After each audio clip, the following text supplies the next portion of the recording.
Whenever you're ready. Okay. For centuries, women have shouldered this heavy burden of societal oppression. No matter the age, occupation, or country of origin, this barrier is especially prominent in sports, where it is blatantly displayed for millions of viewers to see via the media. To this day, female athletes receive inferior pay, facilities, and media coverage than their male counterparts. In this presentation, I will be analyzing the discrepancy between the treatment and portrayal of male and female athletes. Specifically, how has the view and acceptance of women's sports changed, and what is the media's role in the portrayal of female athletes? I use three lenses throughout my analysis: historical, social cultural, and scientific. Through the historical lens, I investigated women's sports throughout the years and the significant events that have an effect today. Through the social cultural lens, I looked into the modern day treatment of female athletes and their portrayal by the media. And through the scientific lens, I explored a potential explanation for why there is less interest in women's sports. Limiting factors such as prejudiced sports fans and the media hinder the ability for progress to be made in lessening the discrimination in professional sports. While significant milestones such as legislation and increased participation have progressed female athletes towards the right direction, there is still a notable distance to close before equality can be achieved. During the early 1900s, society believed that women were too physically and emotionally weak to play sports, especially ones that required high endurance. While vigorous physical activity was discouraged, it was recommended that they get fresh air and light exercise. During the 1940s and 1950s, women began to join athletic clubs and participate in recreational and country club sports, such as golf and tennis. However, men and women continued to be separated in the sports world.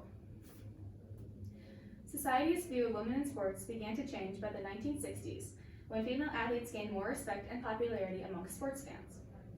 The Civil Rights Act of 1964 outlawed discrimination from employers because of race, national origin, religion, or sex. Despite not specifying discrimination in sports, it made long strides in the right direction. Because of the Civil Rights Act of 1964, female athletes began to demand the same pay, facilities, and opportunities as their male counterparts. Another law that impacted the equality in sports is Title IX. Title IX targets the purchasing of facilities and equipment and the hiring of coaches and teachers. It gave female athletes the legal basis they needed to challenge unequal decisions and allocations, while also increasing the funding and participation for women's sports.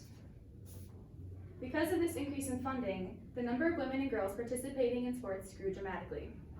The number of women playing collegiate sports grew from 64,000 in 1976 to 100,000 in 1980. Throughout the 1990s and early 2000s, several women made names for themselves in professional sports. Events like hockey, soccer, beach volleyball, skiing, and tennis gained popularity with both athletes and the media. While some changes such as legislation and increased funding and participation have been made, the sports industry continues to mistreat its female athletes. The following two stimulus materials both relate to female athletes in the modern day sports industry. Empowering Women Through Sport addresses the discrimination and abuse that pollutes the sports industry today. Female athletes suffer from unequal pay, gender-based violence, negative stereotypes, and lack of targeted investment. There are also differences in prize money, sponsorships, facilities, and equipment, which create a barrier between male and female athletes. The meaning of Serena Williams details how Serena stands out as someone who has made great strides, not only for female athletes, but also for athletes of color. Because she is a Black woman, Williams has had to deal with remarks on her body, criticism from the media, and unfair line calls against her. These two stimulus materials are evidence that proves how prejudice is still rooted in the sports industry today, despite legislation, increased participation, and increased funding. The meaning of Serena Williams in particular points out the harmful effects that the media has on female athletes. During the early days of women's sports, they weren't widely accepted. An article from the American Mercury magazine in 1935 claimed that sporty women act like men, talk like men, and think like men. Much of the media at the time shared similar opinions as the American Mercury magazine. Because women were expected to be ladylike and gentle housewives, these opinions greatly affected the societal view of athletic women. Modern day media is riddled with similar opinions. The media often focuses on topics unrelated to a female athlete's performance, such as their appearance and family life. Male athletes don't face any of these situations, on the other hand. These discrepancies between male and female portrayal leads to belittlement and objectification of female athletes. Women also receive poor quality technical production and about 4% of total sports coverage. Some argue that there's a scientific reason behind the correlation between less media coverage and lack of interest in women's sports. The mere exposure effect argues that more exposure to a stimulus results in a more favorable perception. Since women's sports make up 4% of total sports coverage, sports fans are not exposed to women's sports, and therefore they are less likely to develop interest and adopt fan affiliations with women's sports teams. This would explain why there's less interest in women's sports, not because of blatant sexism. Despite these severe downsides, media can also be an essential tool for gathering support and spreading awareness for equality in sports. Social media platforms have served as an important tool in past equal pay lawsuits, such as the U.S. women's national soccer team. After a record-breaking game of 13-0 in the 2019 FIFA Women's World Cup, Twitter erupted in support for the U.S. women's national team. The hashtags USWNT and hashtag equal pay trended on Twitter, gaining support for their cause.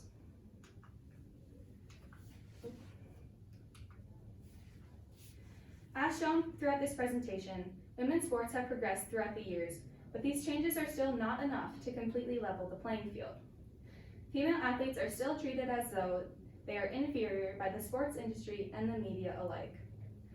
And while the media can be a helpful tool to gain support, it can also contribute to harmful stereotypes. This is not just an issue that has a simple solution, but rather one that can be resolved over time through a gradual change in mindset, along with improved media coverage, pay, benefits, and treatment of female athletes. Huge round of applause. I'll add a soundtrack in there. Okay.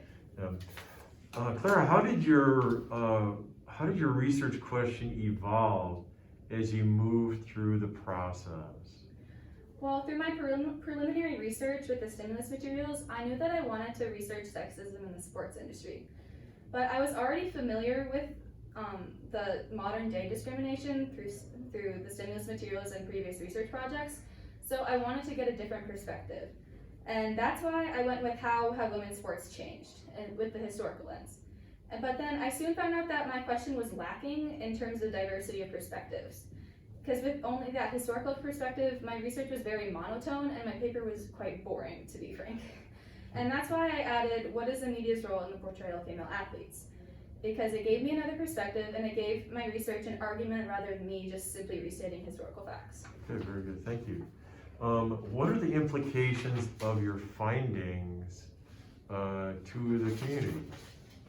Well, my topic is one that's important, yet not many people in my community are familiar with it. And while it is common knowledge that female athletes aren't paid as much as male athletes, not many are aware of the media's damaging role in their portrayal. In fact, before researching my topic, I hadn't even noticed how the media treats female athletes completely different than male athletes. A particular source that opened my eyes was called Exposure to Women's Sports, which talked about the deep-rooted misogyny in sports announcers, interviewers, and the media.